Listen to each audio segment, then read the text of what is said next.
It's a common misconception that drinking 8 glasses of water a day is enough for healthy hydration. But sweat consists of water and sodium, which means you need water plus electrolytes to stay properly hydrated. Thankfully, there are products like Element that have all your electrolyte needs covered. You can try Element Recharge Sample Pack by going to drinkelement.com/speak for only the cost of shipping. Welcome to Speak for Yourself, epic edition in front of you, because I'm Marcel Wiley with maybe the best tie in sports television history. Shout out to Tracy. And that's Wiley Acho over there. What's up, Taffy? Bro, how you start the show off hating? You're right. If you start the show off hating, how you anticipate it ends? With hate? Wait till we talk this Giannis right here. Let's start with some hate in Milwaukee, because I got some for you, Giannis. And the Bucks are NBA champs for the first time in 50 years, and their superstar is a big reason why. I'm not hating yet. Giannis was named Finals MVP after averaging just over 35 points in the series. He was drafted by Milwaukee 8 years ago and said he'd rather, quote, win one this way than go somewhere else in the super team and win 2 or 3? Acho, does your boy Giannis Bucks championship diminish super team titles? Fasten your seatbelt. It, big dog. Oh, I'm ready. It doesn't diminish them, no. Giannis winning his title doesn't diminish super team titles. Great. But it does put them in perspective. Ooh. Okay? I'm about to go somewhere here. Y'all stretch. Y'all get loose, please. I look at super teams like you have to look at PEDs in sports in the late 1980s. You gonna do that? Here's why. Back it up. Remember, PEDs in sports in the 1980s, track and field, cycling, we knew everybody was blood doping. From Carl Lewis to Ben Johnson. Hey, okay, wait a minute. Okay. You can't say we can deny it in the same sentence, we though. can deny it. One got caught. We can deny it. We can deny it. One did not. Okay. Respect the great Carl Lewis. We're going to deny it. On TV, right? Stop it. Do your We job. knew in the late 1980s, people were blood doping. At a minimum, Ben Johnson, he got caught. Right, Maurice Green, he faced allegations. That's my dog. You can't. Hey, man, you got to keep this consistent. Mo Green never got caught. These are my homies. You ain't talking about my friends. I'm going to talk about your friend Giannis soon, but go ahead. I'm sorry. I know what you're saying. In the late 1980s, we knew people were on PEDs. We knew people were blood doping. And the fact of the matter was, if you can't beat them, join them. That's what it came down to. Like the 100 meters since 1984, the 100-meter runners who won the gold medalist from 1984 to 2016, all of them faced allegations except Usain Bolt and Donovan Bailey. 84, 88, 92, 96, 2000, 08, 12, 16. They all faced allegations. Everybody was doing it. And they were all doing it because it's like, we cannot beat you if we are not doping until Usain Bolt. 2007, Celtics, okay, it's time to form this super team. Everybody's doing it. LeBron James couldn't beat the Celtics. Couldn't beat them. 9-10. Got to leave. Got to go form a super team. LeBron formed a super team. The Warriors, they couldn't beat LeBron in 16. Got to form a super team. Warriors form a super team. Everybody starts forming super teams, and it became to a point where if we can't beat them, let's just join them. Until Giannis. Giannis now reminds everyone, you don't need a super team to win. I compare again Giannis to that Usain Bolt. In the late 80s, everybody was like, I got a blood dope. Now, let's not get it twisted. This is why I love the comparison of super teams to PEDs, performance-enhancing drugs, not performance-guaranteeing, performance-enhancing. Just because you blood dope or just because you're on PEDs, it don't guarantee you nothing. Just an FYI. We think, oh, you on PED. No, it guarantees you nothing. It just guarantees you a better chance. Yeah, I get you. Because you can work harder. Yes, recover faster. You can recover faster. Right. You can do more. But it doesn't guarantee you will win. Just because you form a super team, it don't guarantee you gonna win. It just enhances your performance. So Giannis came back and showed us, I don't need a performance-enhancing super team to win a title. No? I can win a title with guys who I built from the ground up with as my sidekick in Chris Middleton. And so Giannis does not necessarily diminish super team titles, but it does put them accurately and adequately in perspective. Okay, let me just get this sidebar off before I respond to what this. other homies you need to defend? Man, look, Barry Bonds. Let me stop. But seriously, that's the same conversation Barry Bonds had allegedly, about Mark McGuire and others who were already in front and were rigging the numbers, rigging the game, the performance. He said, well, hey, if I can't beat them, join them, because I was doing it as well, naturally. I get you. Okay, let's talk about Giannis right here. Here comes the hate. And I don't give a damn if it's accurate. If it's true, I will be a hater. In this moment, I'm going to be a hater. All right, give him his flowers. Congratulations on your ring. Congratulations on your championship.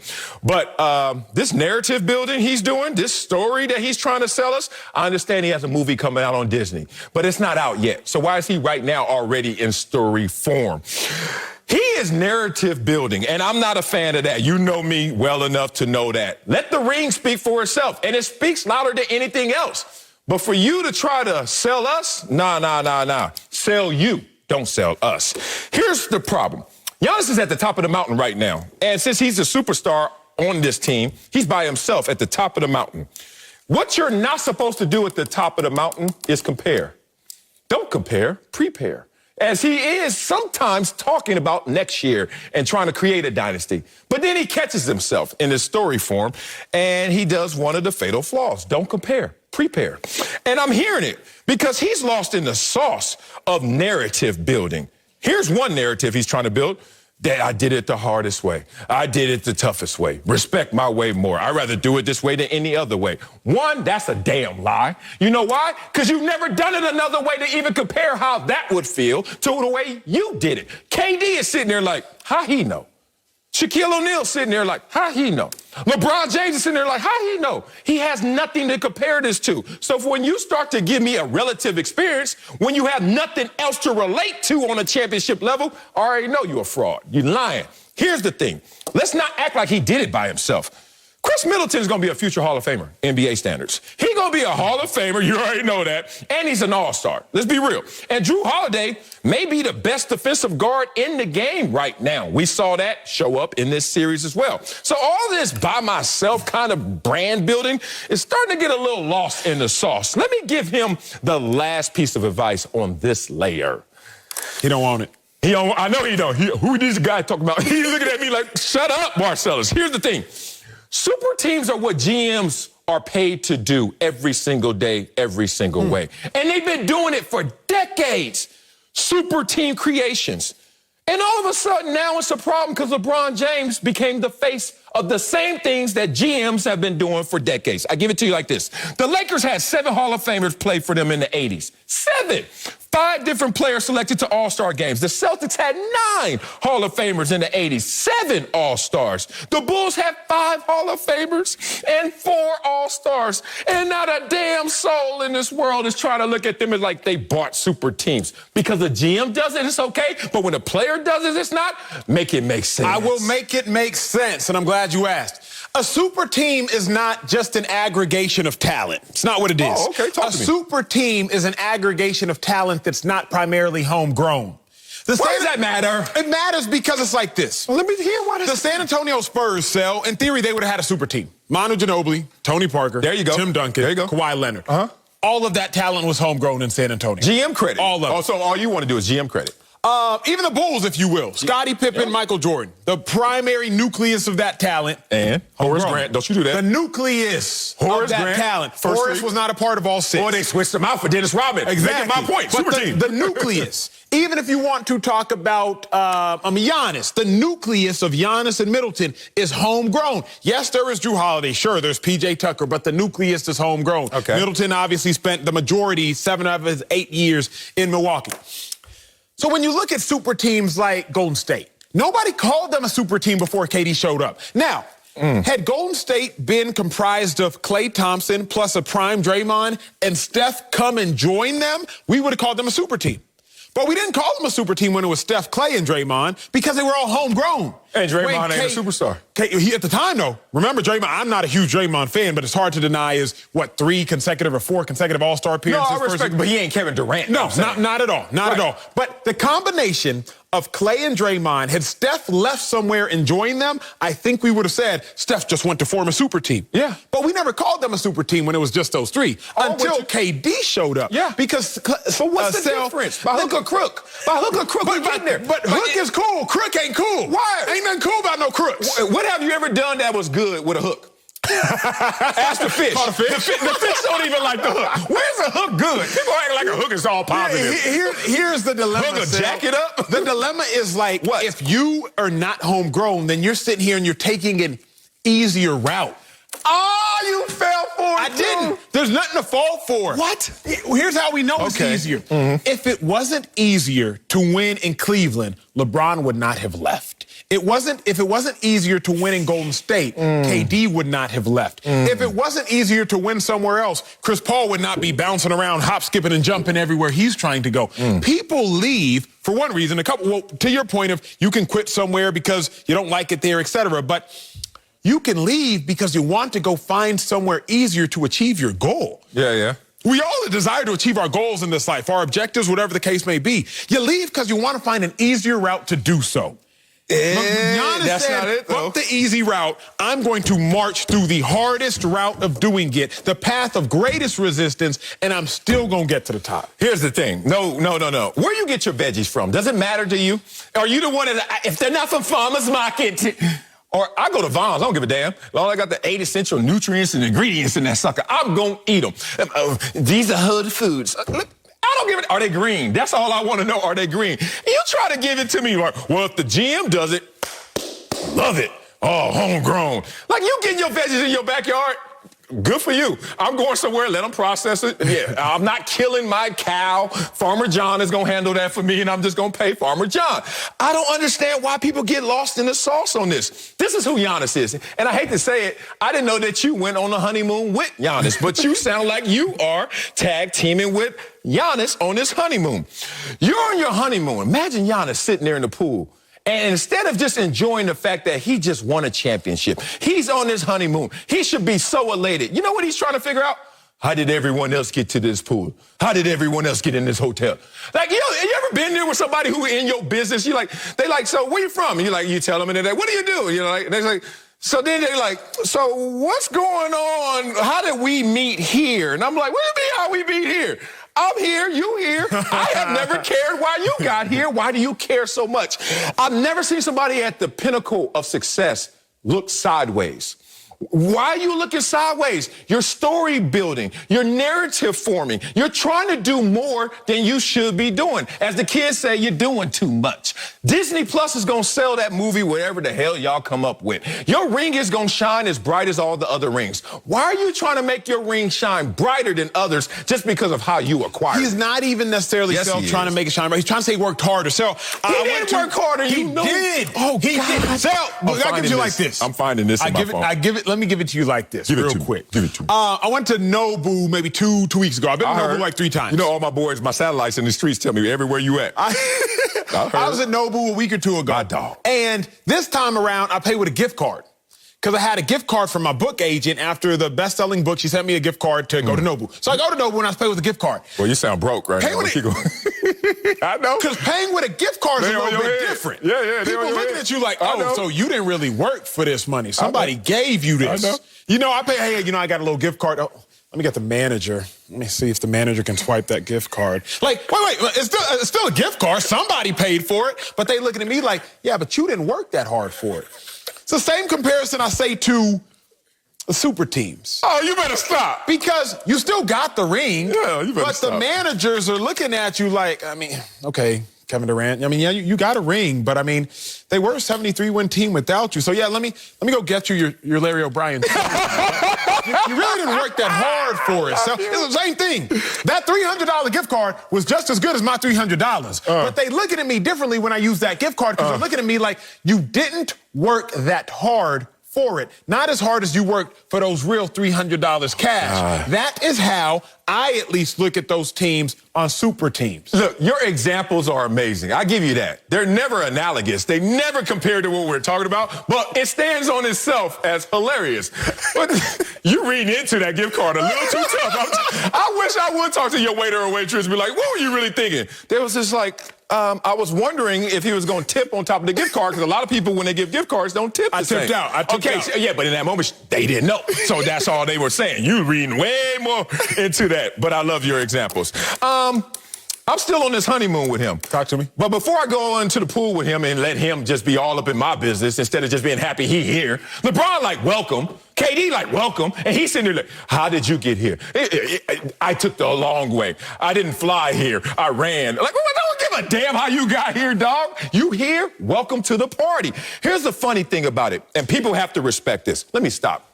Let me get off TV real quick and just talk to my dog. Talk to your dog, bruh. No matter what you've been through in this world, no matter what you've accomplished, admit this. No path that you choose can shortcut the grind. Think about it. Not a single path. Some people will say, oh, Acho has this talent. Look, you were tremendous in high school. You went to UT. I assume you were all-state, Mr. Linebacker, right?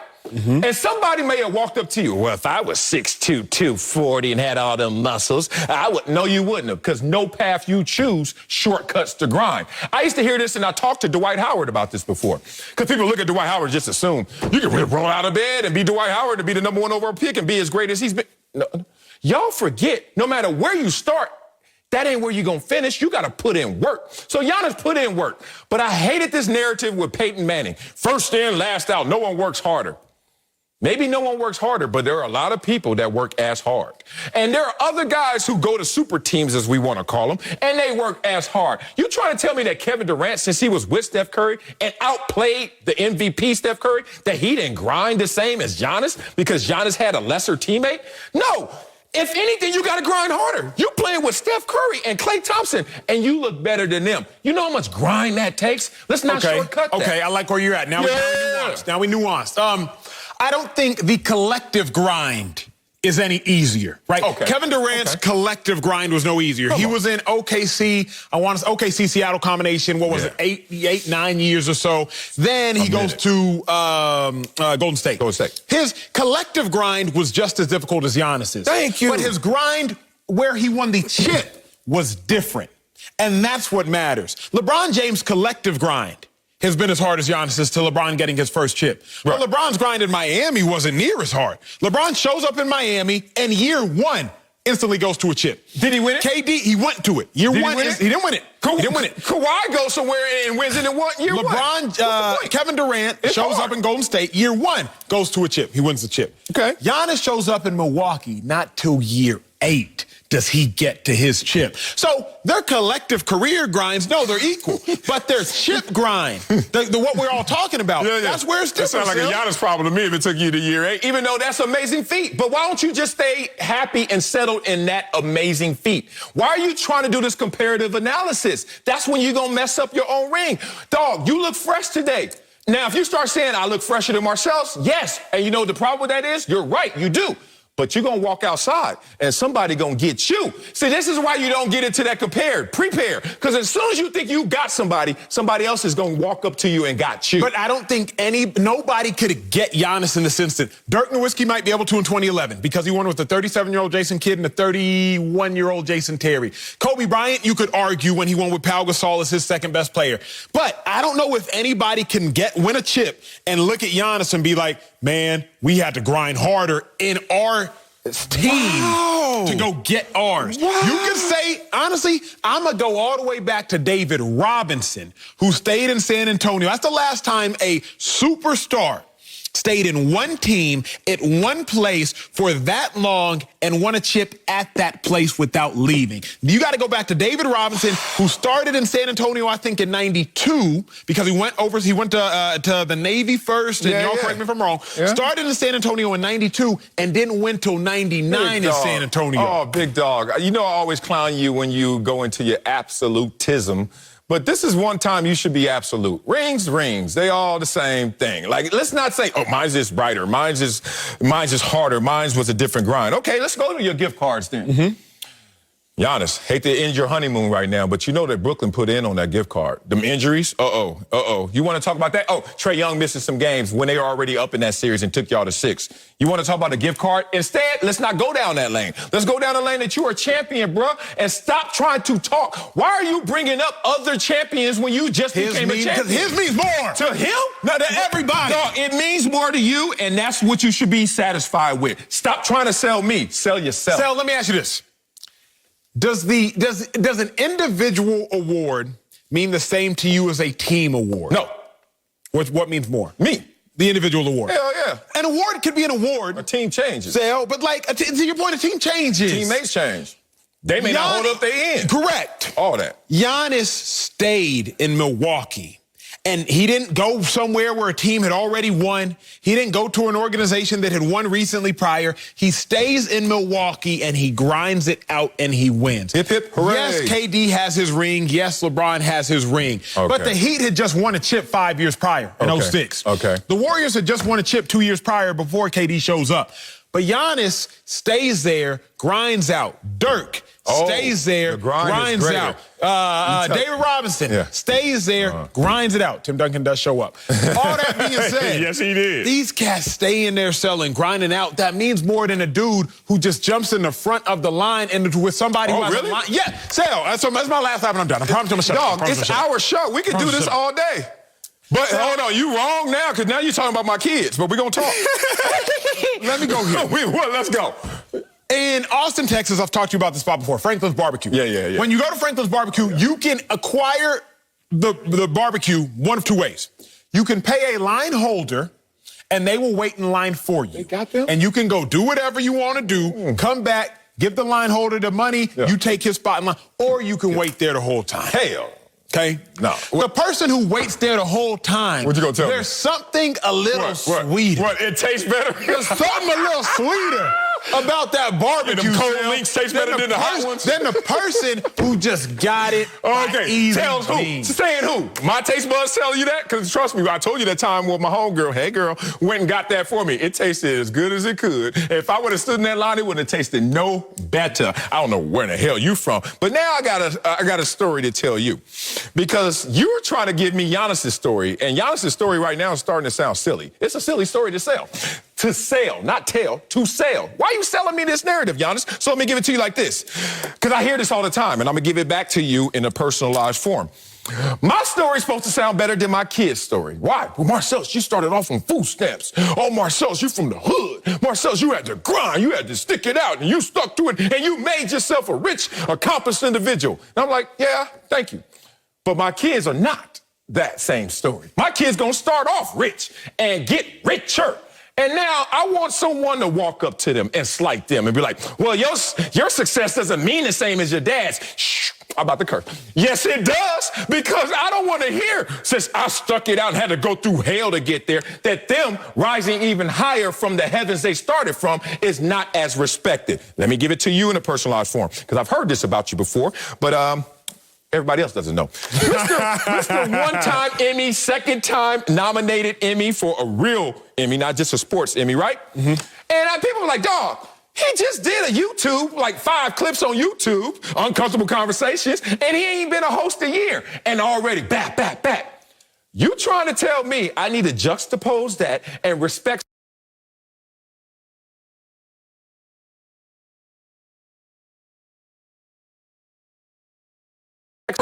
them if they finally win one over you, who I know grinds, who I know works hard, who I know it happened fast, but still I respect it the same. Tell me how to feel, Acho. I will tell you how to feel. I will feel exactly the way in which you tell me. You say, judge a man by his road travel. Yes, That's what Marcellus Wiley says. Yes. Okay.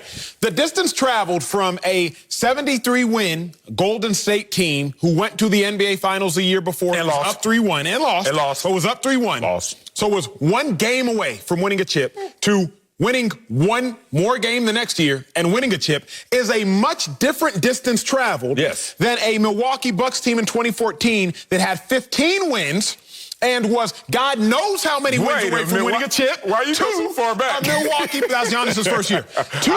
To a Milwaukee Bucks team this year that won 16 games alone in the playoffs. If we are to judge a man by his distance traveled, Giannis' distance of 15 wins his first year to 16 wins in the playoffs alone to win a chip is a greater distance traveled than Kevin Durant joining a team that was one win away from winning it all to a distance traveled and winning it all. And LeBron James even of joining a Heat team that was a 5th seed and then the next year goes to the NBA Finals. I'm all about judging by distance traveled. Me too.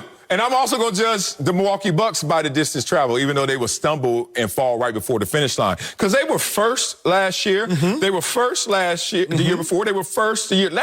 3 years, who had the best record in the NBA? Milwaukee Bucks. Oh, what kind of distance are we talking about traveling? Now, When did he start the race? When did he start the race? Hold on. He started the race in 2014. Hold on, but we're talking about every year is not a repeat. Was Drew Holiday on that team in year one? But when Giannis said it, to him it means more. Hold on. This is why Nick Sabin says there's no such thing as repeat champions. Because y'all come in here acting like we already won a ring. Drew Holiday wasn't there. I said, when did Giannis start the race? Okay. Giannis started the race in 2014. But Giannis didn't do this race by himself. No, he didn't. I'm not saying that. And Kevin Durant didn't do the race by himself. But when did Kevin Durant start the race with the Warriors? Yeah, and they were one game away from a championship. Yes, sir. And then Giannis, last year, they had 56 wins, and they fell short. Eastern Conference Finals. I give you a lot. I need you to at least reason with me on this one. No.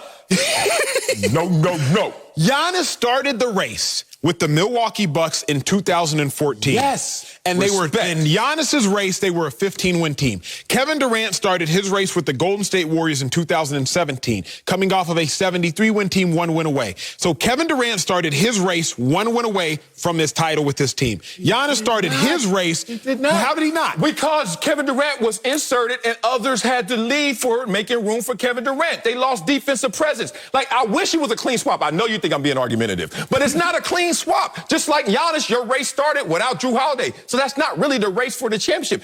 How does Drew get the ring now? And then we're going to say, well, the race started without him. Well, he wasn't a part of that relay. As you know, but it did start without him. It did not. For Giannis and his mind and his story, it did. But for this team, where this team started is when they had Drew Holiday with Chris Middleton, picked up P.J. Tucker halfway through the season. That's who gets the rings. Not, well, you know what? Before all y'all were here, we were no good. Well, that makes sense. But the kicker is, who's the author? The author right now is Giannis. I get you that. So Giannis is simply saying, correct, he's on the cover. Okay. Giannis is simply saying, when I done started my race in 2014, it was this grueling of a grind. Drew Holiday better not say this.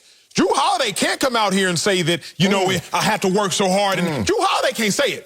But Giannis can say it. Because Giannis's race, he ran it all and he got to the same finish line as Kevin Durant, as LeBron James, and they didn't travel the same distance. You know what? I'll concede that point to you just because I'm starting to sweat. And two, it hones in the point that I have, that Giannis, as soon as he was done, after that game was over, his orchestrated celebration, his false celebration. Don't do this, Let me find a place by myself. This, man. Don't start doing this. Don't start talking about orchestrated celebration. Come on, man. He went by himself, sat there by himself. While all his other teammates was losing their minds. He didn't sit down all game. Oh, really? And he's the only one. Okay, that's fine. I just think I'm starting to see some cracks in the armor of the great Giannis. My last point is this. I never trust people that when they get to the top, they immediately try to convince you that their top is higher than your top. And guess what, Giannis? Your top is fine enough. Stop looking at me on the other side of the pool, because I got here too. Coming up, Texas and Oklahoma could be moving to the SEC. We'll give our reaction to this possible major college shakeup after the longest A block in history. But first, the Cowboys have not won a Super Bowl in a really long time. We'll tell you what's standing in Dallas's way next on Speak for Yourself. Getting recommendations from your friends for that perfect diet might be a big waste of time. The real answer is already within you, your genes. What are the best foods based on your DNA? What foods have the nutrients that you need? How quickly do you metabolize caffeine and alcohol? Don't guess. Use the code Speak for Yourself for $20 off a Geno Palette DNA kit. Find out how to eat for your genes. It's time for Rewarding Performance, brought to you by Capital One. What's in your wallet? Well, let's head to Dallas. The Cowboys finished 6-10 last season, but Dak Prescott is expected to be back and expectations are through the roof. Dallas has not won a Super Bowl in 25 seasons, and it's obviously high on Jerry Jones' list of priorities. He said, quote, "I'd do anything known to man to get a Super Bowl." That's a fact. Close quote. So, Marcellus Wiley, you won Don the Star on your helmet. What is standing in the way of a Cowboys Super Bowl? Only two things, health and focus. And let's focus in on one thing, health. Dak Prescott back in the starting lineup. Dak Prescott, as the franchise quarterback he is, not only is that the splash free agency signing of the season, but it's also going to make the biggest difference for this Cowboys team. I remind people how much better Dak makes this entire team, including the defense. Remember the defense, they started calling themselves the Hot Boys when Dak was healthy.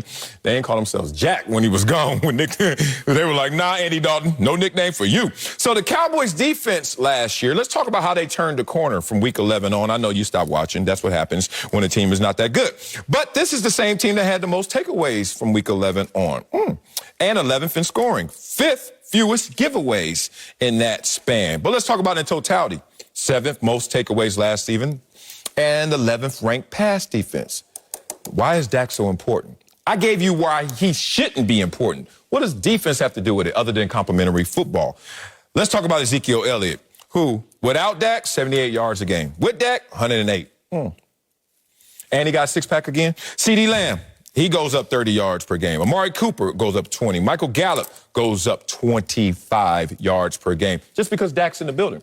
Now, why is that so important? Because everyone looks at the Dallas Cowboys like, you guys have underachieved. Yes, by the talent. But there's also circumstances, the health and the focus. You know that the Cowboys since 2019 have the best record in the NFC East? And that includes the injury to Dak Prescott. Why does that matter? Oh, look at Acho's face. Look at Acho doing the dance. What was that, the Giannis when he was walking off the court? NFC East. Yeah. Hey, why does that matter? You win the NFC East, what do you get? Playoff seed, right? And home game. Let's be real about this. So here's the thing about the Dallas Cowboys. Since they will win this division, because Dak is 19-6 in this division since his rookie season. Really 16-3. He lost 3 his rookie year. Woo! Dak Prescott in the building, he helps with the health. He makes everyone else better because he's a force multiplier. We'll get to the focus on the second lap because I wore that star. I know what it looks like. You said you wore that what? Star. Okay, you wore that star. What is standing in the way of the Cowboys Super Bowl? It's the star. Oh, here you go. It's the star because the problem with the Cowboys franchise, I believe, is that they give their players too much praise before they ever earn it. It's the same problem that Texas football, my alma mater, faces. It's a matter of pride comes before the fall. Well, these players are prideful, and thus they fall before they ever actually have a reason to be prideful. When you get drafted by the Dallas Cowboys, you're instantly known. Marcellus said it. The Cowboys defense refers to himself as the Hot Boys. How do you have a nickname when you're historically one of the worst defenses the league has ever seen? But y'all got a nickname. And worse, we know your nickname. It's not like you got a nickname just amongst yourselves. You got a nickname that national media members know only because you donned the star. I worked at the Star for 2 years, 16 and 17.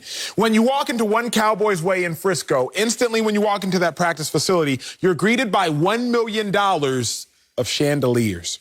True story. $1 million. Chandeliers, chandeliers, chandeliers. The other thing you must walk by is the Cowboys Super Bowl trophies and the corresponding rings. The other thing you see as soon as you walk into the practice facility, huge glass window looks onto the field, and you know if Jerry Jones is there for one reason and one reason only. There's a helicopter. There's a helicopter sitting on the practice field, and if it is there, Jerry is there. If the helicopter is not there, Jerry Jones is not there. The reason the Cowboys haven't won a Super Bowl is the star. The star, it means too much for players that have not earned it. The current Cowboys players are living off of the laurels and accomplishments of Michael Irvin, Troy Aikman, Emmitt Smith, Larry Allen, Darren Woodson. Like, they're living off of the legacy of those that came before them. The teams that win titles, college or pro, you got to grind. And all grinds aren't created equal. Me and Sal had this conversation on air. Just because you're a professional athlete doesn't mean you have a professional work ethic. All grinds aren't created equal. And the Cowboys, you instantly, when you get drafted, you're a little bit full. You're a little bit full off ego. You're a little bit full off pride. You're a little bit full off praise. And if you're a little bit full, it's hard to work like you're hungry. And I don't think the Cowboys are acquiring Super Bowls because their players are a little bit full because they are being fed off of victories that they never actually won themselves. Man, all right. You got to my second point. Focus. Keeping your eyes on the prize. A lot of the things you just said there, I experienced as well. I had one of my worst years as a Dallas Cowboy. But I didn't feel the pain of having one of my worst years as a Dallas Cowboy. That star protected me. I used to walk around just sitting there like, I know that the floor is higher in Dallas because that's why the ceiling is so much higher in Dallas. What does that really mean? That means even if you're at your lowest point, it's kind of high. I played in Buffalo. I played in Jacksonville. Played in San Diego. It's weird that my Dallas bad year felt like kind of my normal years other places. I was like, wait a minute. It's supposed to feel a little pinch, a little sting. Not necessarily there. It reminds me of when you watch movies and period pieces and you see the king there and he's ailing and he's elder and he's about to croak and everyone hates the prince that's in line for succession, and they talk trash about him all the time. I hope he doesn't become king. He's never going to be a great king.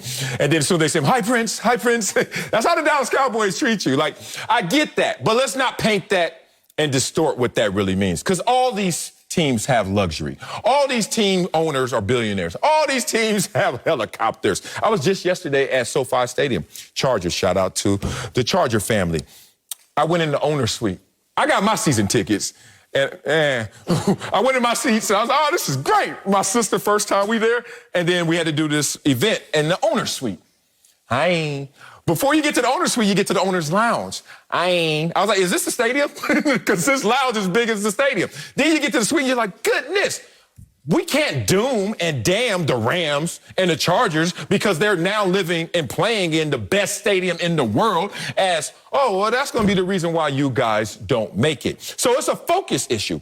As I always tell you, focus is having 1 million dots on the wall, helicopters, $1 million chandeliers, Jerry Jones staring at you, glass windows, whatever it may be, and knowing which ones to prioritize. So that's on the Dallas Cowboys like it's on any team. You get Tom Brady, it's not that much easier, even though you got a great. You have to learn to focus. I will say this, we're saying similar things different ways. So when I talk, and you've noticed this at times, there's a reason when I start to talk and I start to talk a little faster, I close my eyes. And I researched it one time because I was just doing it naturally, but I closed my eyes because it's easier to think when you have no visual distractions. So I'll start to close my eyes when I start to talk because I can find my words better without looking at other things. Cowboys got too many distractions. I'm not going to doom the Chargers or doom the Rams. I'm not going to doom the Cowboys, but I'm going to bring it to the viewer's attention as, why ain't the Cowboys good? I'll tell y'all. Because they have so many distractions, it's hard to focus. So it's the nail on the head. The reason NFL teams and organizations are so good is because they remember what happened yesterday, what happened the year before, what happened the month before is irrelevant. It's time to work, it's time to grind, it's time to focus. But it is hard to focus when you live a life of luxury. It's just harder to do. But my last lap, the reason the Cowboys really can't win a Super Bowl as it stands now is Jerry Jones. Don't do that. He already won 3. What you mean? Exactly. Jerry Jones' past success is keeping him from future success. Because in Jerry Jones' mind, second best general manager in the game. Name another GM that's won 3 Super Bowls. We can talk Robert Kraftish. Name another owner that's won 3 or more Super Bowls. Okay, you can talk Kraftish, but outside of Kraft, I'm the best. But are you, Jerry? Because it's been a little bit over 25 years. See, Jerry Jones hasn't changed with the times, Sal. 2 artists I love the most. And not necessarily artists, but Will Smith, Kirk Franklin. Oh, I'm about to say, all right. Will Smith, Kirk Franklin. Kirk Franklin, a gospel recording artist. We all know who Will Smith is from Fresh Prince. Because Will Smith was like, okay, I'm going to do a syndicated show, Fresh Prince, when syndicated shows were in. But syndicated shows ain't popping like they are now. What's popping? Social media. So whose social media is popping? Will Smith's. Kirk Franklin, gospel music was jumping in the 90s. But it ain't really jumping right now. So Kirk Franklin is moving with the times. What are they doing now? He's doing different types of gospel songs, right? All right? And so they're my favorite because they know how to move with the times. They pivot. They know how to pivot. Yes. Jerry Jones does not know how to pivot. Jerry Jones does not know how to make teams in this day and age deal with the distractions to help them win like he did in the 90s. Yeah, but Jerry doesn't need to pivot because he doesn't need to go anywhere. Everything needs to come to Jerry because it's already come to Jerry. Jerry has a winning formula. He messed it up. That's why he was in tears when he saw Jimmy Johnson again. He's like, why? He let the good one go. Damn, who hasn't been there? You still super single for that reason. So here's the thing. Jerry Jones understands this. Let me finish with health. Talk to me. Because you try to get me all distracted. I didn't play bad in Dallas because of the helicopter. I played bad in Dallas because of my hip, because of my knee, because of the connection mentally and physically. I was deteriorating right before my very eyes. Let's talk about health. Because if Dak Prescott stays healthy, have they had injuries at the quarterback position? Last year for Dak. Before Dak, Tony Romo injury, right? Let's look at this in terms of winning a Super Bowl with a quarterback that wasn't there the entire year. Can you name sometimes? Nick Foles. You got to go all the way back. Where we going to go back? Doug Williams. Like, it's so difficult, it's so rare. So if Dak Prescott stays healthy, you got a shot. You're going to win your division. You're going to have a home game. You guys can start to roll in the playoffs. You get in the dance, you give yourself a chance. Coming up, Baker Mayfield might have to wait another year for a long-term deal. We'll tell you if that will be a mistake by the Browns. That's next on Speak for Yourself. The most anticipated reunion of the summer is here as John Cena returns home to SmackDown. It's the summer of Cena on Friday night. SmackDown! Tomorrow at 8 Eastern, only on Fox. Come on, hook me up with that gig. Baker Mayfield is eligible for a long-term deal, but the Browns might not be ready to put pen to paper. Reports say it's, quote, a little more of a wait-and-see approach, and added it would not be a surprise if Baker's deal comes next offseason. Baker is taking it in stride, though, saying, quote, well, I'm not worried about it at all, because if we win, we're headed in the right direction. So, Acho, would the Browns be making a mistake waiting to pay Baker? It's a huge mistake. Sal, let me simplify it, right? We went long in the A block, you know what I'm saying? So let me just give y'all my gut punches right now. Okay. Because you are an organization that's in Cleveland, Cleveland is not one of the more attractive cities, at least not to the young athletes. Coming from a young athlete that had to play in Cleveland, got drafted to Cleveland. Shout out to the Browns for taking a chance on your boy. Then how can you acquire a quarterback? You can acquire a quarterback one of two ways, through the draft or through free agency. Well, you can't really acquire a great quarterback through free agency because of the destination. They're not going to choose to go quarterback in Cleveland. Look at the quarterbacks you've acquired through free agency over the years. Jason Campbell didn't have much success. Tyrod Taylor didn't have much success. RG3, my dog, didn't have much success. Jeff Garcia didn't have much success. Or Trenton Dilfer did not have much success. So if you're not going to succeed as a Cleveland Brown organization, acquiring a quarterback through free agency, your other option is a draft. Okay. Makes a lot of sense. Yep. Okay, well, haven't had a ton of success in the draft, albeit Heisman winners. Tim Couch didn't have a ton of success. Heisman winners, Johnny Manziel didn't have a ton of success. My dog Heisman finalist, Colt McCoy, didn't have much success. Brady Quinn, not much success. Brandon Weeden, first-round pick, not much success. So free agency, your hands are tied because not a ton of quarterbacks are going to want to go play in Cleveland, even if you throw them a boatload of money. Through the draft, historically, you haven't really done well. So if I'm looking at it, if Baker Mayfield is both a really good option right now, he's a solid option, won 11 games. Maybe that's not great, but if you're a Browns fan, you should be content. What are your other alternatives? Bank on getting a better quarterback through free agency? I just laid out why that's not very smart. Bank on getting a great quarterback through the draft? Look internally, look in the mirror, Browns organization. You're not likely to do so. So you have Baker Mayfield. Because you have Baker Mayfield, you might as well commit long-term to Baker Mayfield sooner than later so you can pay him less than more. That's really the simplicity of it. I'm not jumping on this Baker's the best quarterback in the NFL bandwagon. You can't. It's wobbly as hell if you jump on it. It is. I'm logically saying, free agency is not a great option. The draft isn't proven to be a great option. You already have a good enough option. Stick with your good option and get him at the cheap. Okay, I'm with you there. He's cheaper right now. But here's the conversation, and here's the problem. This is why the Browns should wait on paying Baker Mayfield, even though he's cheaper right now.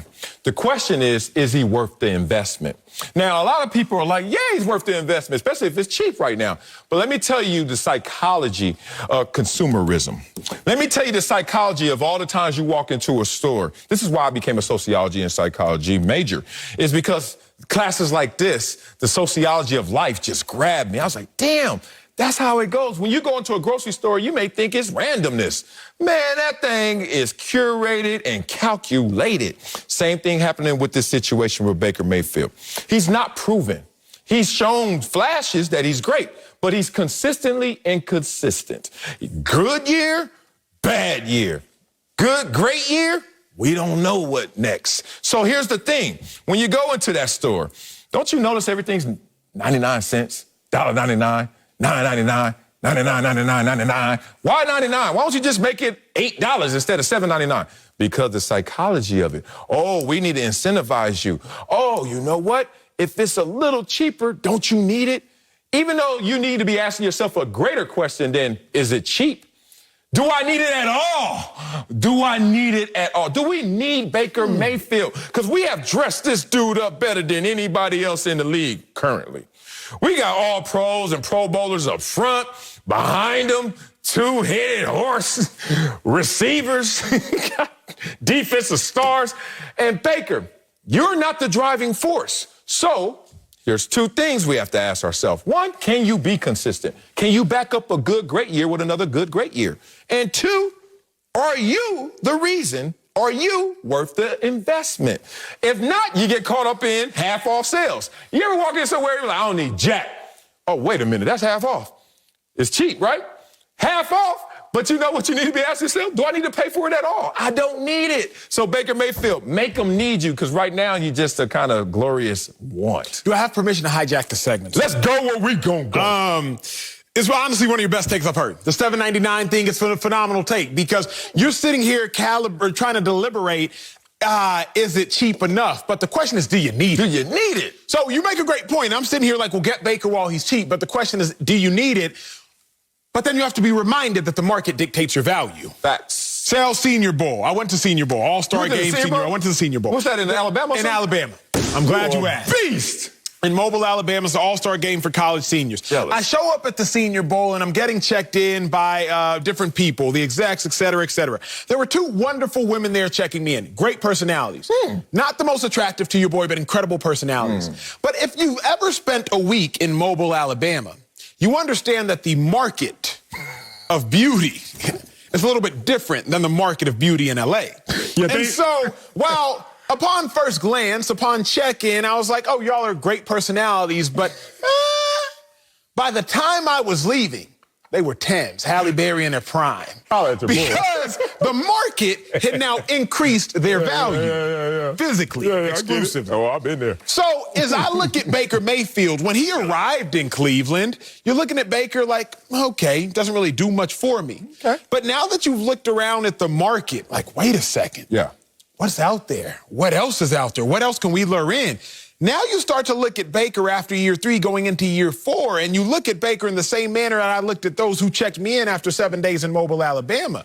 Wait a second, Baker, you looking kind of good. So you are right. You have to ask yourself first, it's not, is Baker cheap enough? Do we need Baker? But once you realize that the market has increased his value, you absolutely need Baker. Okay, look, I ain't mad at you, because I've been in those situations before, too. We used to call them camp goggles. Camp eyes? Okay, we call them camp goggles, because you can put them on and put them off. The eyes is stuck. But here's the thing. I get it. Same thing. Get the number. Go grab a drink.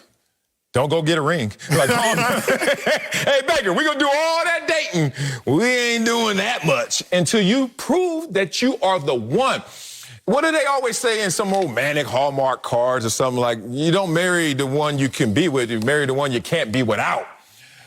Anna Marie, I can't be without you. And I hate to say it because I'm so vulnerable when you say that. It is true. I can't, like. It's not what you said during commercial break. Yeah, never lie. And that next commercial break, I'm going to say something different too, but I'm on camera right now. I love her. No, seriously, I can't be without her. Man, my wife, everything I do wrong, she does perfectly. And everything that I think I do well, she does even better. It's a weird dynamic, even though I'm the man. But she is killing me in things that I'm like, all right. Working with the kids, envisioning how families should go, things we need to do, keeping the house in order, all that. Bam, bam, bam.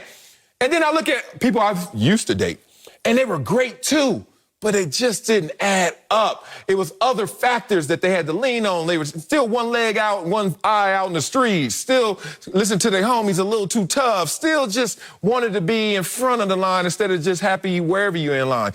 And I'm looking at Baker like, you got to show me that we can't do this without you right now. Because right now you just got me in the store on a good half-off rebate, 99 cents.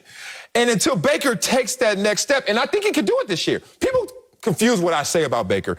I don't think he's sorry. I think he's damn good. But I've been damn good and then not damn good the next time. And that's what they don't pay. They pay either this or they pay this. They don't like to pay this because when I pay you, are you going to live up to it? Coming up, Nick Sabin says, speaking of Alabama, that quarterback Bryce Young has already made ungodly numbers and endorsements. We'll tell you if this is a concern. That's next on Speak for Yourself. Damn, you went to the Senior Bowl, though. Alabama Alabama quarterback Bryce Young has not officially been named the Crimson Tide starter, but he's already taken advantage of the NCAA's rule change, allowing athletes to profit from their name, image, and likeness. Nick Sabin says Young has, quote, already approached ungodly numbers, and he hasn't even played yet. Man, he said those numbers are almost $1 million. Almost as much as Jerry Jones' chandelier. So, Acho, is Bryce Love's endorsements, his earnings, a concern for you? It's a huge concern for your boy. Number one, I'll start just with the college football aspect. What makes college football great in my mind is a couple things. One, the rivalry games, but in addition to that is the at least attempt at parity. Okay. Right? Like TCU can beat a Texas. You know what I mean? Like Alabama can fall to a UCF in a bowl game at some given day. There's parity at times. Now, we've lost a lot of our parity because Alabama, Clemson, LSU, Georgia, Ohio State, they've kind of been on top. Not Texas. Team, and Texas has not, unfortunately. But we've lost some of our parity. Yeah. But when you got quarterbacks who haven't taken a snap of meaningful football in college, making $1 million. Now, why would I go play anywhere else? The average American will not earn $1 million in his lifetime. And a college quarterback can earn $1 million without ever taking a snap. If I'm a high school recruit, sign me up there. Yep. Wherever they're paying that kind of money. And they're not even paying that kind of money because the income per capita in Alabama is that high. It's just that their love and passion for football is that great. That is my first primary concern. My secondary concern, do college athletes know what 1099 is or means? It's not like a route tree combination, okay? And it ain't how much licorice costs. There's not a stop, curl, and 2 go routes on the opposite side. It's not, let me get a Y-flat 1099. No. 1099 means a couple things. But the biggest thing you need to understand is they coming for them taxes. They want their money back. Okay, they coming for them taxes. So my college athletes, in this instance with Bryce, it's if you're earning $1 million, you're going to owe roughly 6 figures. It's hard to approximate, but you're going to owe to that IRS roughly 6 figures. And it's not illegal until you get caught. But, boy, if you get caught. Wesley Snipes. Yeah, you get sniped. So, with that being said, that's a lot to handle for a college athlete. They probably don't even know what being 1099 is. And all of a sudden, you earn $1 million, you going to go spend $1 million. Or you going to go spend $700,000. Then you're going to get that knock. Hey, we need some money. Now, all of a sudden, you ain't got it. Problem. That is a problem. It's a good problem to have, though. Trust me, I'd rather juggle as many balls as I can and drop a bunch than have no balls to juggle at all, okay? I love when people say, oh, what are you going to do about this? I was like, I'll figure that out later. I'll have the means to figure that out as well. To your point that you think that this is a huge concern, I don't. And look, I'm split on this because I think holistically I do see the concern because I see the inequity in this. And you love parity. I don't give a damn. Like, we don't have to all be the same. I know there's no such thing as equality. So I know the game is rigged for all different types of reasons. So therefore, I go into it knowing there's a game to play. And I know that the rules always change in that same game. So if I'm a college player right now, I have to understand what college is. College is the last step before reality, before the real world. The last one. Like, you're on the edge, you're on a cliff. Because I remember going from high school to college. And you go to high school to college and you're like the first day of school, the first week of school, you're the alarm clock. You got to set it. We didn't have iPhones and all that back then. We had to set an alarm clock. I was like, damn, I ain't never have to do this. Mama wake me up. Daddy wake me up. Or just my biological clock. But in college, I'm partying the night before. I ain't got no biological clock. Oh, I got practice. You have to learn all these things. You know what? Another thing that you're going to learn in college? That you need to be prepared for reality. And guess what? In reality, there aren't things that are equal. So Coach Sabin is not showing these guys properly how equal they are or are not. Let's talk about that. If Coach Sabin was your coach, Acho, he would look you in the eyes and talk about the team. If Coach Sabin was my coach, my freshman, sophomore year, he wouldn't have looked at me at all because I wasn't that good. I wasn't that big. I was a little dude. I was a late bloomer.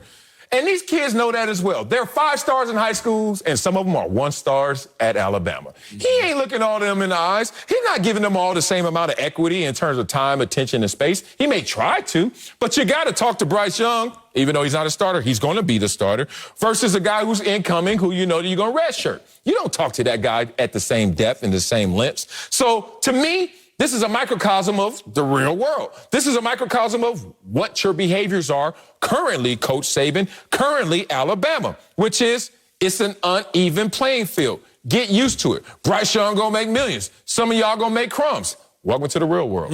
That's a great point. But let me not even push back. Let me push here. Okay. My other fear with college athletes being paid in the manner in which Bryce Young is college athletes have been broke, but college athletes haven't gone broke.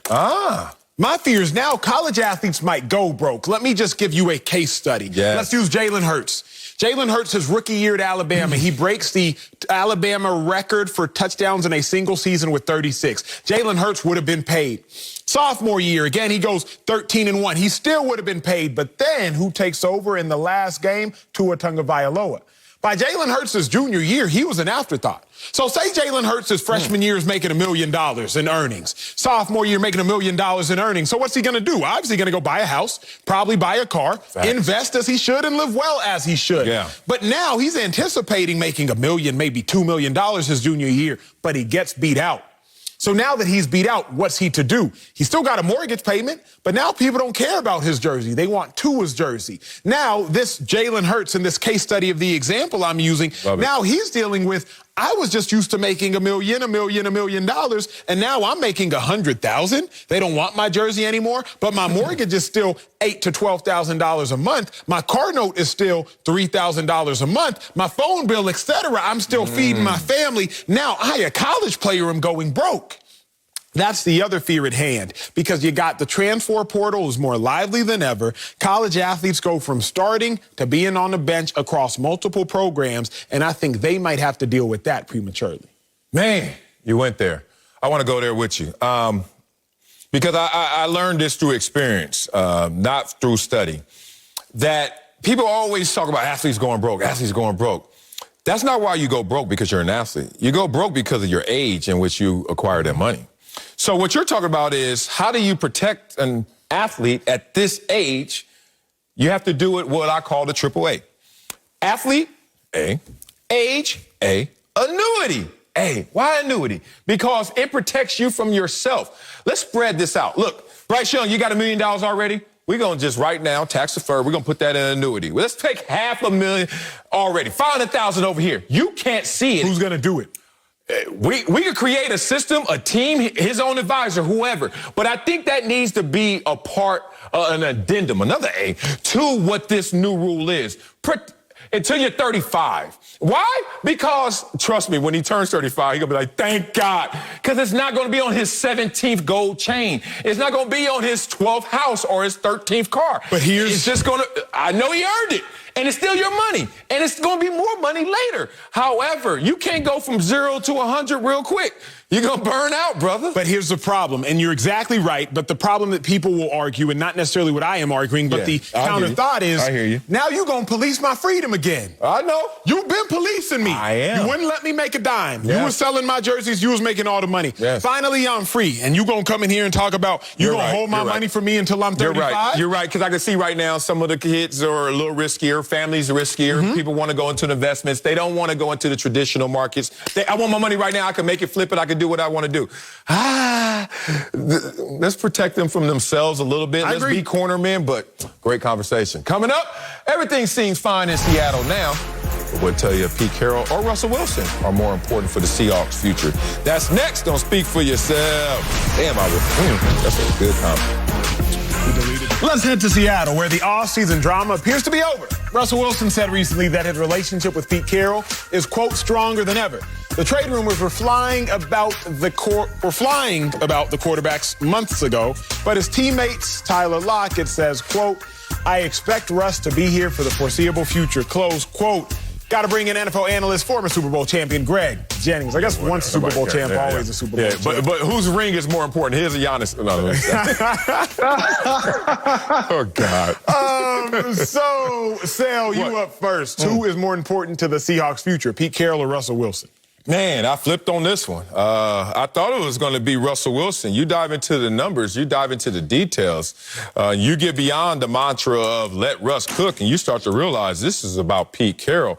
When Pete Carroll did it his old-fashioned way, meat and potatoes, strong defense and running game, they had more success team-wide. When they started to say, hey, Russell Wilson, you have emerged as a star, a superstar with tremendous talent, top 5 quarterback in our league, lead the way, not the same amount of success. 3-6 in his last 9 playoff games, this same Russell Wilson that wants to cook. And we all know also about his second half collapses that have happened more than once. So, in summation, it's about Pete Carroll really having a formula, really having a way of doing things that they've gotten away from out of respect to Russell Wilson and his greatness. But that greatness hasn't added up to the same team success that they had before when they did it Pete's way. I think you're going to see either a hybrid version or more of a return to form, the Pete Carroll way, which will ensure more team success. So I think that Russell Wilson is more important, and I view more important as asking the question, whose absence would be a greater void?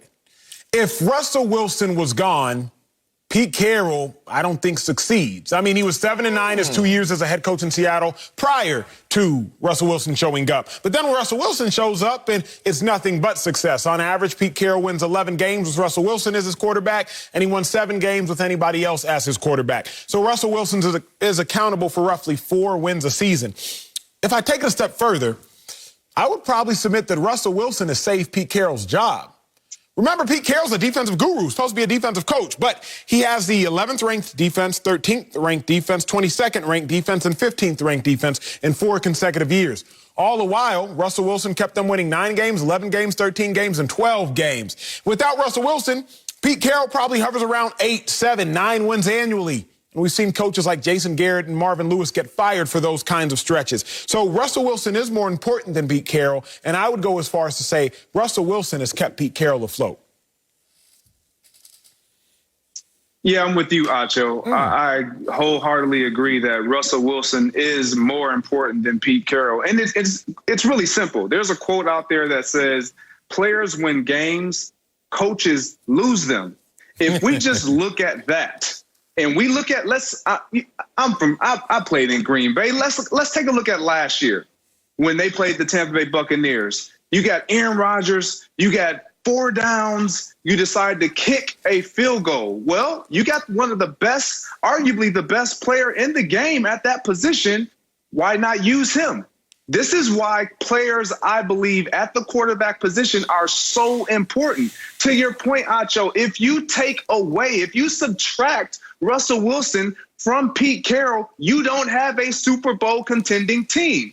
And Marcellus, I understand your point of when Pete Carroll had it his way, the success that they were able to have. But what you didn't mention is what's not and what's no longer there. They don't have the Legion of Boom any longer. That defense looks completely different. So you have to go about your work in a different way. And the only way to go about your work is to put together a personnel team that best suits what you are going to try to put out there as a strategist, as a head coach. Russell Wilson, subtracted from all of that, you're not even where you were last year or the year before. And when you look at Super Bowl contending teams in this league, there's the staple. It's a marriage. Totally agree it's a marriage, but you have to have the position of quarterback in place. And Russell Wilson being one of the best in the business, if you take him away from that Seattle Seahawks team, you don't have a chance. Okay, this is a rigged discussion. I understand why you guys are on that side, and you guys are going to come to understand why I'm on this side.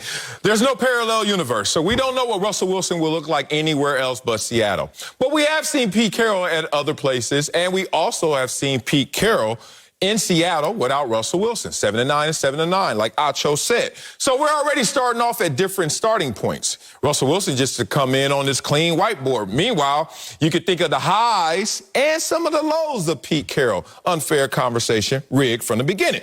Now let's talk about what happened when they got together as a collective. You see 11 wins, 13, 12, 10, 10, like no losing seasons, basically, right? We respect that. However, the only thing I can highlight is why Pete Carroll's more important is when Russell Wilson became important in terms of contract status, things started to change in Seattle. I remind you, when he was on his rookie contract, that means Russell Wilson, meet Pete Carroll on the cheap. 2 Super Bowl appearances, and they won one. Made the playoffs all 4 seasons. So now, you guys are trying to tell me that Russell's more important. Okay, they agree with you. So they give him his first contract extension in 2016 to 2019. 4 years, $87 million.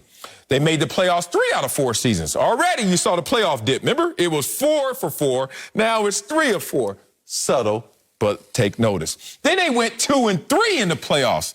Wait a minute. Did they win a Super Bowl? No. Did they appear in the Super Bowl? No. And then they listened to you guys, and they doubled down on Russell Wilson in 2020, gave him another extension. 4 years, 140. What did that turn into? 12-4 record. And a wild card round loss in the playoffs, where Russell Wilson went 11-27, 40% completion percentage, and threw a pick 6. So every time they say Russell Wilson, we agree with Acho, we agree with Greg. Let's hook them up. Things get worse for everybody else, including, like you said, no Legion of Boom, running game's not the same, defense is not the same, and our success is not the same. I hate to tell y'all, but in that logical equation, sounds like Russell Wilson is the issue. Not at all. Oh, okay. I completely disagree with that. Okay. And the reason why is because we're looking at it from a perspective of just solely Russell Wilson and his statistics and what he's able to bring, or what you're subtracting. When we look at Russell Wilson, I don't think Acho or myself is saying the key to their success is Russell Wilson cooking. We saw what that looked like.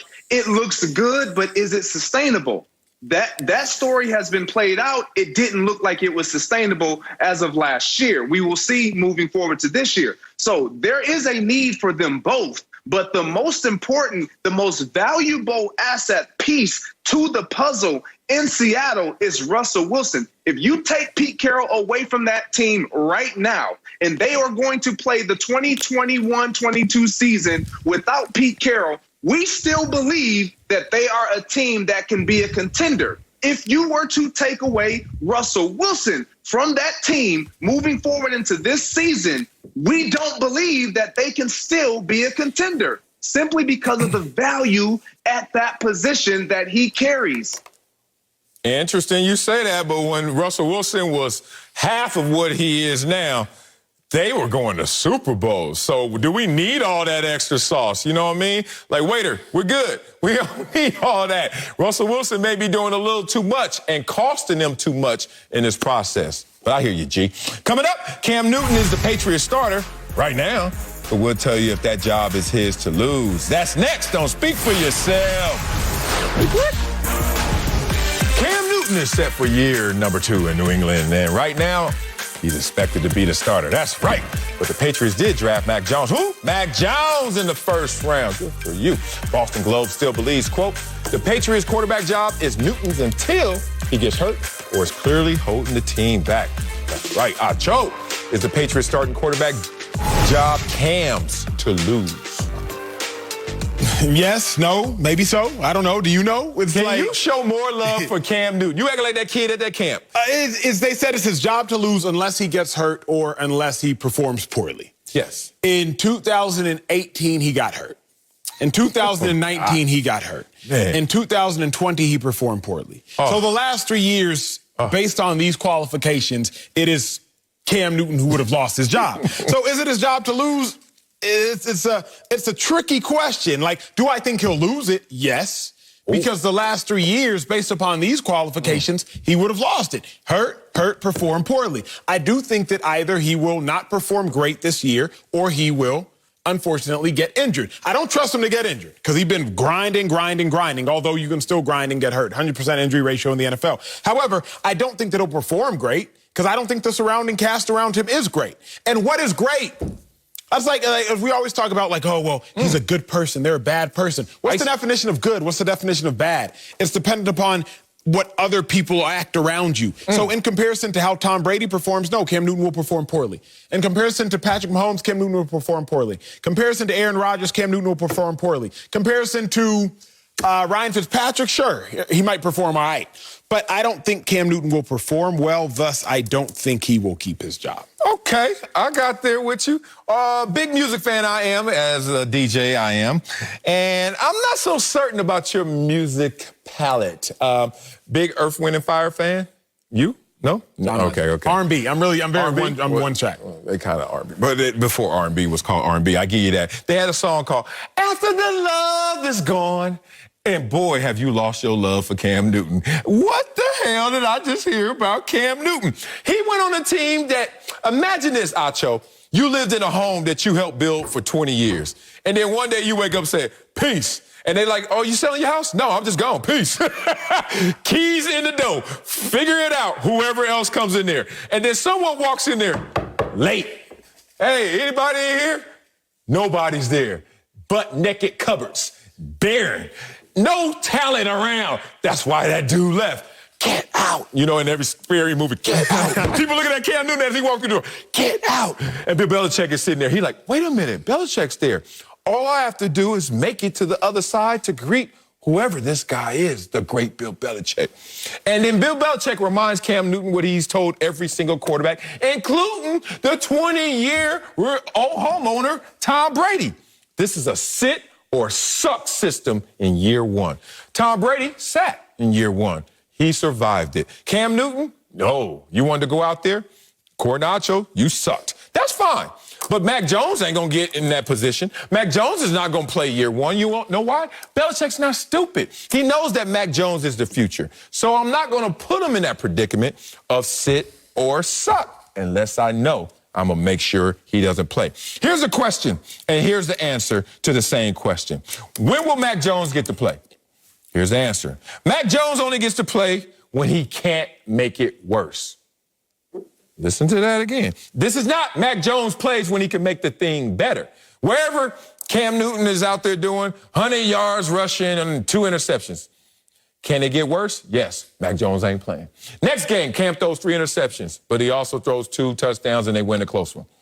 Can Mac Jones make it better? Yeah, but he ain't playing because he can't make it worse.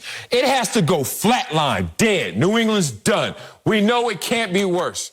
Now Mac Jones will enter that situation. Why? Because then Mac Jones is protected.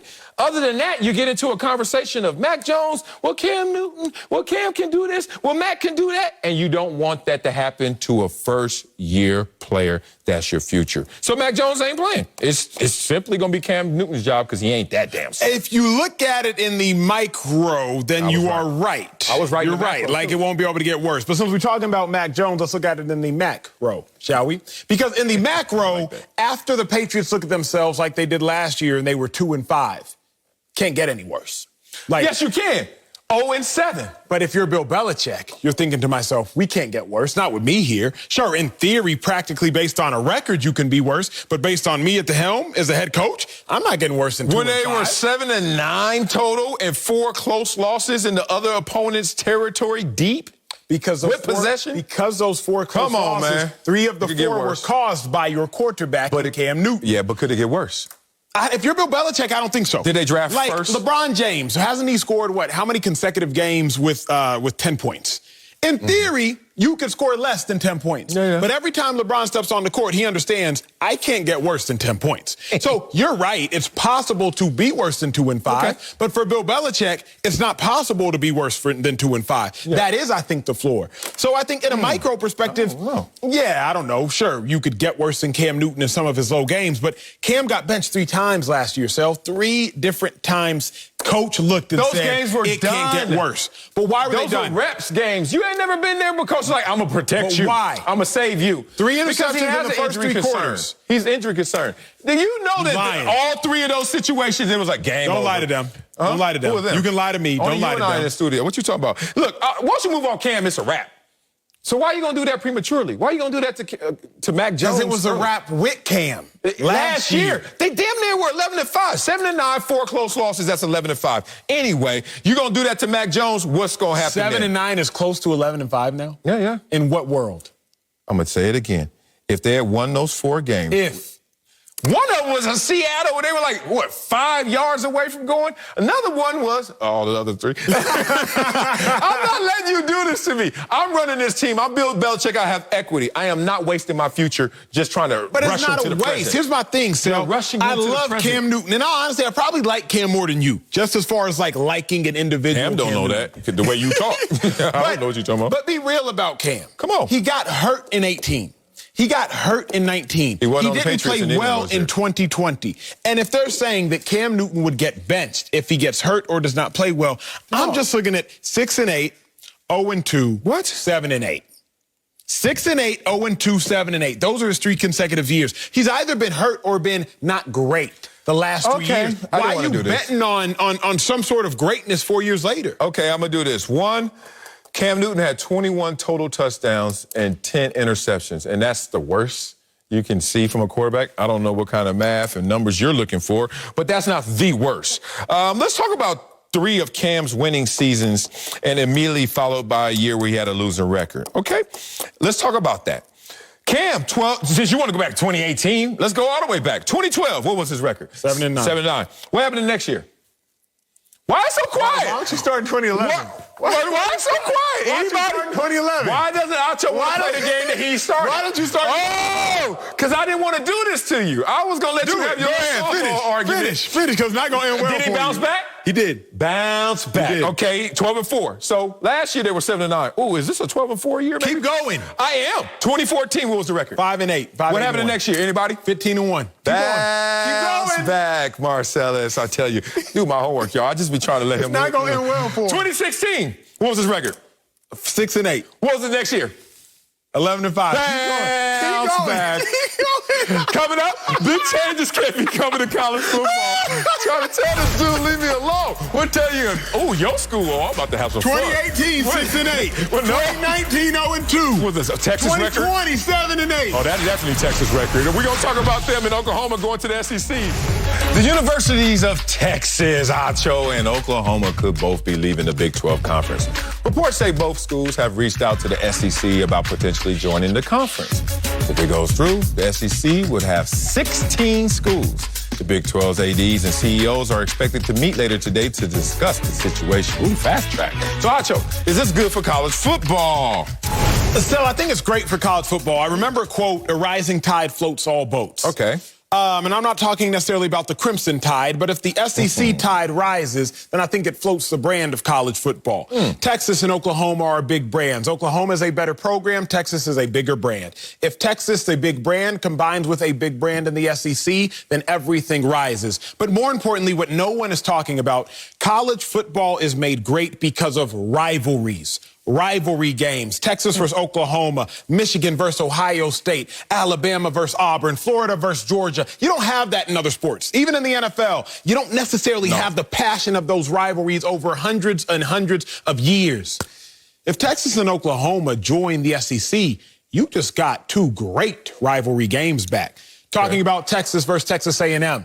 Dates back to 1894. Texas versus Arkansas dates back to 1894. It actually predates the Red River Showdown in Texas versus Oklahoma. So college football, you just gained your biggest piece of advantage, your biggest piece of real estate over other sports you gain by joining the Big 12 teams of Texas and Oklahoma with the SEC. So I think it's great for college football. I think it might be troublesome for some of the other conferences.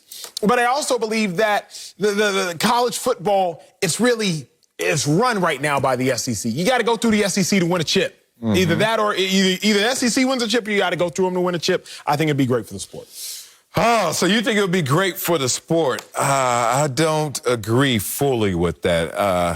Let me just start off by saying this. Must we always put so much makeup on for money? We'll talk ad nauseum, really trying to just cover up the fact that we just want more money. And that's fine, because this is a business. I get it. So Texas and Oklahoma, they're now in discussions to want to merge with the SEC and join the SEC. But before we go there, let's figure out how we got here. In the state of Texas, y'all the biggest brand. Not the best team, but the biggest brand, right? And you guys were supposed to be a part of the Big 12 in part as the epicenter. As, look, big brand, big football, big games, big-time rivalries all created because the University of Texas is in the Big 12. And now, looks like you want to tuck your horns and just go to the SEC and get beat up by them. Watch them now. Get beat up by them like you get beat up in the Big 12. How many times has Oklahoma won the Big 12 in a row? 1, 2, 3, 4, 5, 6. Yes, years in a row. And now y'all want to go to the SEC where it's more difficult, tougher, but more lucrative. That's fine, but here's the consequence of that. Decentralizing the Big 12 and other conferences that are affected by this as well. Years ago, the Pac-12 was supposed to be the Pac-16. That didn't go through. Now they're talking about the SEC 16, I guess, because if this happens, that will be the reality. Here's the problem. Look at the Pac-12 right now in terms of when you talk about the bowl system, everything's now getting marginalized. You're talking about big college football and the college football playoffs. That potentially now will go to 12 games. That's in conversation. Too many moving pieces right now. We all know what they're all seeking. These super conferences where it's just like, hey, we can do what we want to do. That's fine. But there's so many ways that this is going to be pushed back. One, you got to get out of the deals with the television partners. Two, Texas A&M ain't happy about this. Have some receipts right now from their AD. Oklahoma State's not happy about this right now. You talk about rivalries. So to go rob Peter to pay Paul or whatever this is going to turn into, SEC, yeah, we way up here. That's a high tide. But then it's dry land in other places. How do you reconcile that? That's tough. That's tough. So now speaking selfishly, if you're Oklahoma and Texas, at least it makes all the sense. Hamburger. Now, Yes. it's a harder pass to get to the college football playoff if the playoff stays at 4 teams. Because the playoffs at 4 teams, you Texas and Oklahoma, win the Big 12, beat Texas Tech, TCU, Kansas State, you good. You Iowa State, you in the playoffs. Y'all can't even do that. True. Texas cannot and has not done that as of late. Oklahoma has done a great job of that lately. But we know the playoff's about to expand.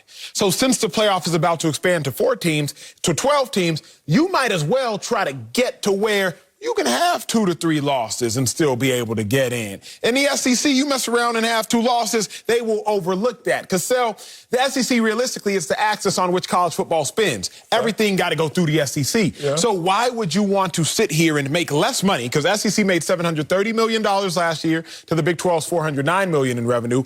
Why not just go ahead and say, you know what, if we can't beat them, join them. And I'm not talking about on the football field. I'm talking about from a revenue perspective, from a brand perspective, et cetera. Yeah, but is that going to be long-term effective if you guys can't get into the college football playoffs? We know it's going to expand. What are they going to take 6 SEC teams? We got the 7th-ranked SEC team, but then they're the 7th-ranked team in college football playoff series. It's like, how is that going to work? It's just right now, pragmatically, I don't see how that's going to work. Like running a household, having all these kids, and then coming to work, it's not so much that can't happen, that can't happen, that can't happen. It's just all of it can't happen at the same time. So we got to prioritize right now. There's just some hurdles in front of Oklahoma and Texas that I don't know if they're going to be able to hop over that fast to make this happen this year. Coming up, Chris Paul had a great first year in Phoenix, but we'll tell you if he should want to leave and join his friend LeBron out here in La La. That's next on Speak for Yourself. Now, let's talk about it. Chris Paul's quest for his first NBA title was cut short. So what's next? CP3 has a player option for just over $44 million and becoming a free agent in less than 2 weeks. Reports say his good friend LeBron James and the Lakers have, quote, been on the hunt for a veteran point guard, and Chris Paul is on the list. So Acho Mania, should Chris Paul want to lead the Suns for the Lakers? Absolutely. First things first, Sal, is go play with your homeboy LeBron.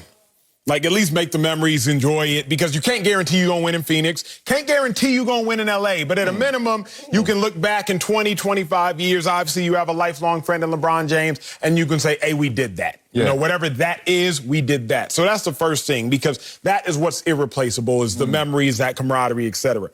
The other thing is, I think LeBron and CP3 are at least getting to a conference finals. That's even if you ignore AD. Assume AD's hurt. LeBron plus CP3, you're getting you to a conference finals. Now, if you add AD, it's as close to guaranteeing an NBA finals as possible.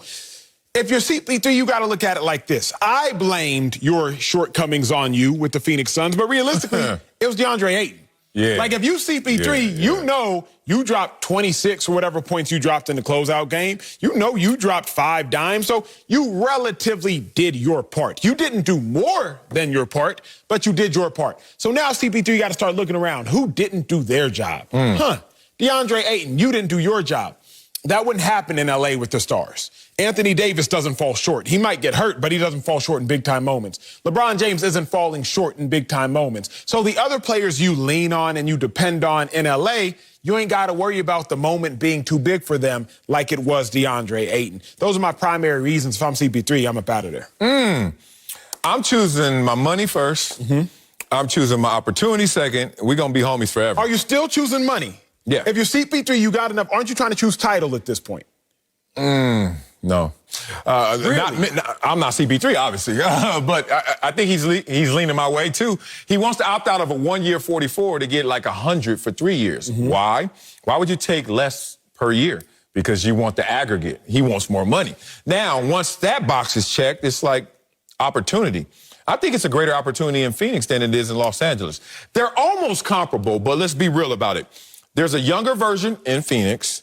There's a healthier version in Phoenix than what is in Los Angeles. And let's just do stock market trajectory. Where are they headed in L.A. right now with AD's injury and LeBron's age/injuries of late? Where are they heading in Phoenix? They've never been in the playoffs before. And you get Devin Booker scoring the most points in the player's first time in the playoffs in NBA history. And you get DeAndre Ayton, who kind of had, great playoffs until the finals, felt that heat all of a sudden. But he had to go against a 2-time MVP to feel that heat. Now he's like, okay, I'm going to come back ready. I'm going to come back scoring. So I'm looking at it, money, looks like it could be Phoenix. Certainly could be more years in Phoenix. I'm talking about the opportunity. As good in Phoenix, if not greater, because it's a younger, healthier version. And Bron, my homeboy already. So why would I go to L.A. for just that? Because if you're CP3, you know the value you add. Wherever you go, they're going to get better. Facts. So if you leave Phoenix, this great Phoenix team you talk about, they were nothing before CP3, and there's potential they'll be nothing after, although they still have Ayton and they still have Book. If you're CP3 and you go to the Lakers, they were an NBA champion before you. Now, with injuries, they could not get by you, but they were an NBA champion before you. If they add you, you have to assume you could get right back to the championship game. Can you win it? Who knows what Giannis talking about, what KD talking about, what Embiid might be talking about. But the Lakers were already a championship caliber team with a championship caliber nucleus. Yeah. The Suns are not. So, Chris Paul, you don't even need to be the nucleus. Just go kind of buddy up. Be like Kevin Durant in Golden State. Just go join a team that was already a champion. In this show. I'm just saying, go join a team that was already a champion without you. If he's Kevin Durant in Golden State, he's the best player on the Lakers next year. I'm just saying, go be like Kevin Durant. Like, they don't necessarily need you. They'll benefit from you. And you become the best player and win 2 MVPs in the finals. They don't need you. Oh, yeah, they don't need you. They don't need you. Oh, you know what's It'd be interesting? nice to have you, but they don't need you. But it robs you of your legacy. I caught that. They rob you of your legacy if you go to the Lakers and win compared to winning in Phoenix. Phoenix didn't even make the playoffs before you got there. Now they're the finals and didn't win. Legacy's already robbed, though. Went to the finals, fell short. I don't know if it matters. A team that won 54 combined games 2 years before you and then 51 the first year with you, then the finals, and then win the championship. CP3, stay in Phoenix, even though LA's a better city. Coming up, Jerry Jones blames himself for the Jimmy Johnson combo being cut short. We'll tell you which sports duo broke up too soon. That's next on Speak for Yourself. LA a better city? Oh, yeah, but Phoenix is a gym. Jerry Jones and Jimmy Johnson won 2 Super Bowls together, but the duo parted ways after 5 seasons. Jones said yesterday, quote, "I've never been able to know why I bleeped it up." So Did he curse? I think he did. I'm sure. Jerry Jones. Billionaires curse. So this got me thinking, who is the best duo to break up too soon? Oh, it didn't have me thinking long. It's T.O. and Donovan McNabb. So much swag in that one. This was the first time I saw virality. Yeah, a viral video before the internet really took off, before even YouTube. T.O. doing them damn sit-ups in his driveway with helicopters flying over, let me know, oh, this was a special thing. Imagine a team that keeps getting stopped short of their goal and couldn't get over the hump. And then T.O. just comes out of nowhere. Him and McNabb, they go to the Super Bowl, but T.O. gets hurt in the process, comes back on one leg and balls out in the Super Bowl, but they still come up short. We wanted to see him running back, and we never got to see him running back. Who you got? At first, I was thinking maybe Brady and Randy Moss, right? He instantly comes in, Randy Moss breaks the record, Brady gets hurt, they break up. Then I was like, what about Barry Sanders and a football? Right? That's a duo that broke up And too a football, soon. And just a football, just in general, the career ends. Then, got 9, but 10 then years. I was like, you know what? What? The real answer is either Marcellus and Max, Marcellus and Carissa, Marcellus and Carrie. I was like, in all honesty, any duo Marcellus has been a part of is one of the greatest duos to break up too soon. That's kind of how I left. Don't throw your name in there. Where you going? I'll probably say the Marcellus and Max duo. But I had 947.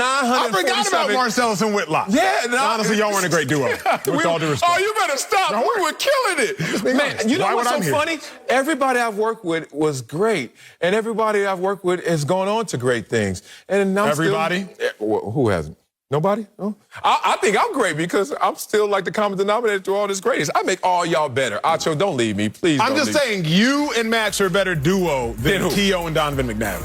Okay, I give you that. But we're not better than Barry Sanders and we're just a little short. What we gonna do? Let's do so. Fox Bet Live is next, and it looks great.